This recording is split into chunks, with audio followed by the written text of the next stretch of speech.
का शोर अजीज तवील करने के लिए दाऊद गजनी और मौलाना फजल मिलान ने अपने तवानाई में सर्च किया। वो चाहे करारदाद पाकिस्तान की सूरत में हो या मैदान काज़ार में फिर की नदियाँ बहाने की सूरत में। हजरात इसके बाद 14 अगस्त 1947 में जो आज़ादी का सूरज शुरू हुआ वो भी उलमाए हदीस के आसमान से ही था। हजरात अगर मुझे आज होगे डर ना हो तो मैं बात कहता हूँ कि काश कि एक इसको बाहर का एक दावतनामा नासिर चट्टा के वाले लोगों को भेजा जाए जो चीज टीम करके निशान लगाए कह रहे आमिर डीसी जिस तरीके से बड़ा करदार और एक दावतनामा मिस्टर जनाब को भेजा जाए जो ये अल्फाज बनाए हैं कि अल्लामा अहसन ज़मीर है पाकिस्तान का जिंदा ज़मीर और मुझे अहसन ज़मीर पर फख्र है।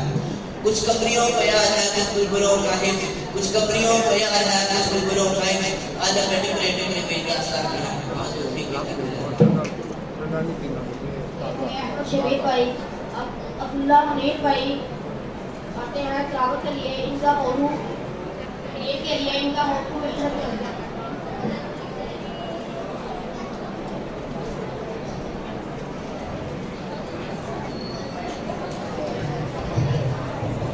नहमदुहु